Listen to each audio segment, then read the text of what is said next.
Fala aí, torcida tricolor, sejam bem-vindos a mais um vídeo aqui no canal. Separei um trechinho aqui da ESPN Brasil, mídia repercutindo o empate do tricolor que foi a campo hoje com o Nacional e não fez uma boa partida, mas conseguiu o empate. Se inscreve no canal, deixa o like, comenta aí o que você achou e bora pro vídeo. Zupa, tudo bem? Tudo Boa bem, Marcela? noite. Boa noite, companheiros. Boa noite, fã de esportes. Sabe que quando a gente começa a trabalhar no meio, né, a gente aprende a não contrarie ou não critique companheiro no ar, né? Eu vou ter que contrariar o Felipe Mota, porque ele falou, o editor separou os melhores momentos. Foram apenas momentos. Momentos. Então você viu aí momentos de São Paulo 0, Nacional 0, não foram melhores, foram apenas momentos.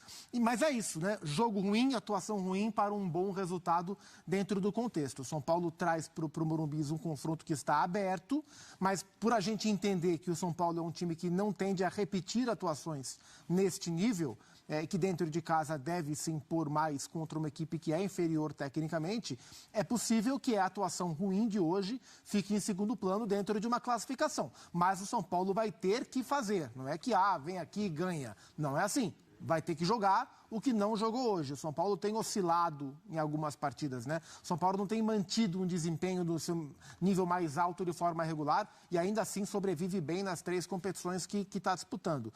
Hoje foi um jogo em que o São Paulo teve dificuldade para fechar lado do campo, teve dificuldade para ganhar duelos de meio campo, especialmente da intermediária para frente. O Luciano com muita dificuldade para jogar, Ferreirinha com muita dificuldade para jogar. No segundo tempo, no intervalo, o Zubeldia coloca o Wellington Rato no lugar do Ferreira e joga o Lucas para a esquerda. No lado do Wellington Rato, o São Paulo passou a marcar, não a atacar, mas a marcar um pouco melhor. E o chute que o André se referiu do Calleri, que foi o primeiro do São Paulo no jogo, foi no minuto 71. Do minuto 71 para frente, o São Paulo teve, nos últimos 20 minutos, o São Paulo teve algum volume de jogo. Chegou a rondar mais o gol do Paes, né, o goleiro da equipe do Nacional, o goleiro panamenho. Merria, perdão, o goleiro panamenho da equipe do Nacional. Mas foi pouco.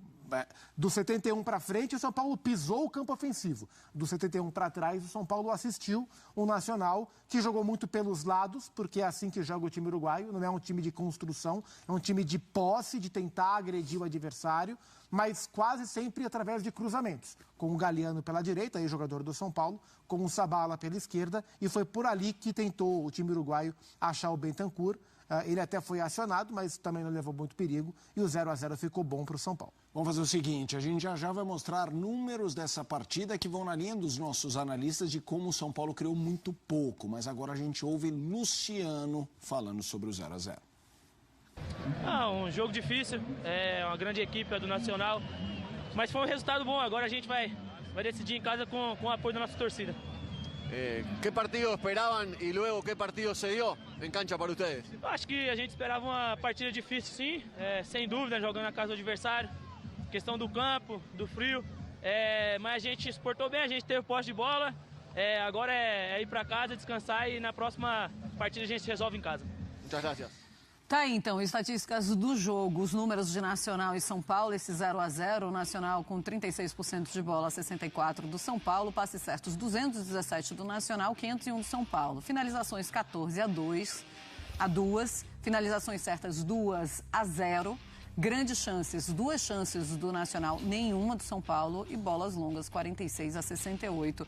Esse é o jogo de ida para as oitavas de final da Conmebol Libertadores. André Kfouri, você leu esse jogo com um São Paulo que entrou para fazer essa partida mesmo totalmente pragmática ou você acha que o São Paulo foi levado a esse jogo? Eu acho que o São Paulo errou demais na proposta que ele teve, porque se a gente pensar em como a bola teve dificuldade para sair do campo do São Paulo, ou melhor, como o São Paulo teve dificuldade para fazer a bola sair do seu campo, a quantidade de desarmes, as oportunidades que o São Paulo concedeu com diversos jogadores quase na frente da sua própria área, por falha de passe, falha de domínio, bolas desperdiçadas, isso mostra uma execução muito ruim. São Paulo, tenho certeza absoluta, não foi ao Uruguai hoje para ter mais posse, e teve muito mais, mas muito mais, e fazer muito pouco com isso, né? Quando você não dá um chute ao gol adversário, você, em essência, depende de um gol contra para ganhar o jogo. Isso se você não sofrer nenhum. Então é assim, é uma partida absolutamente, é uma atuação absolutamente desesperançosa. Não há o que você tentar colher de um jogo como esse. Então eu acho muito pouco provável que o São Paulo tenha ido para executar esse plano. As coisas deram muito errado. Muito errado mesmo desde o início. A gente está vendo os momentos, Zupac, e é curioso, porque eu concordo 100% com você que o São Paulo foi melhor no segundo tempo do que no primeiro, embora nos momentos o Nacional tenha chegado um pouquinho, com um tiquinho mais de perigo do que na primeira etapa.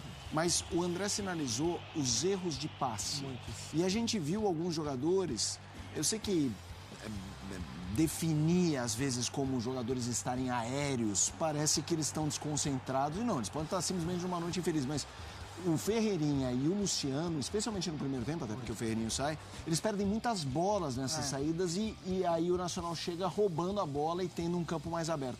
Como é que você viu essa questão do ataque do São Paulo interferindo na defesa? Assim, e são dois jogadores, se a gente parar para olhar, que sim, o Luciano é tecnicamente um dos melhores jogadores do São Paulo.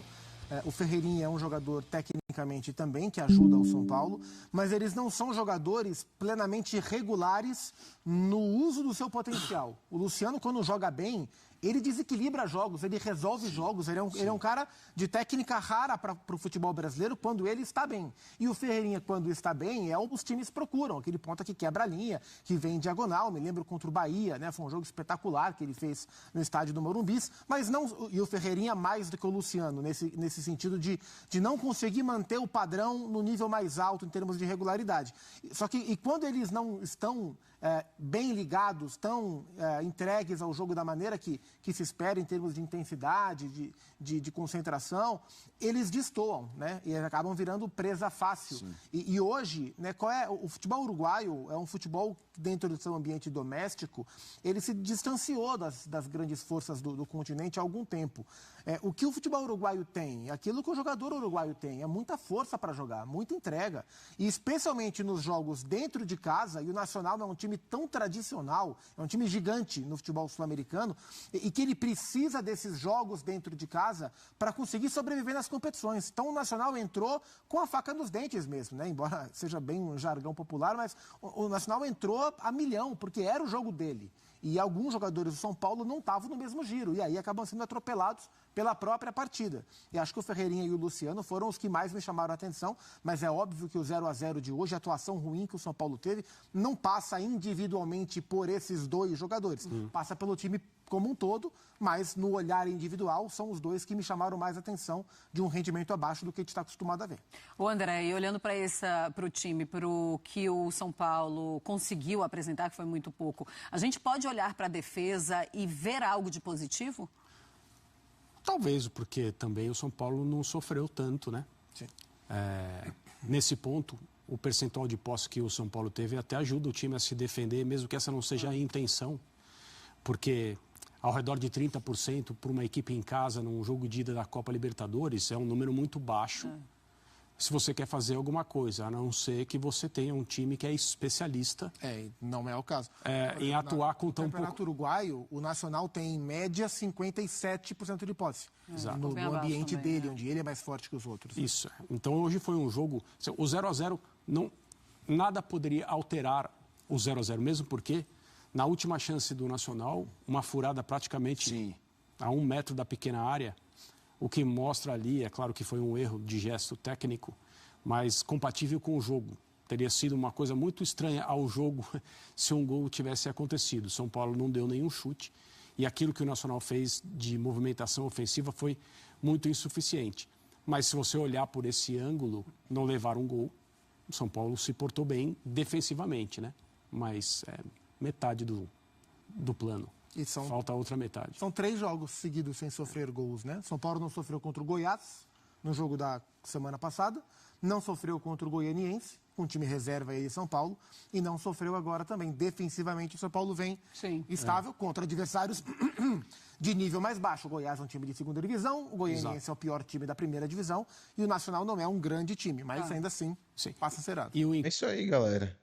Vimos aí que o Tricolor não fez uma boa partida, mas conseguiu um grande resultado, conseguiu um empate para decidir no Morumbi e ficou aí com o empate para decidir em casa diante da torcida. Então é isso aí, galera. Se gostou, deixa o like, se inscreve no canal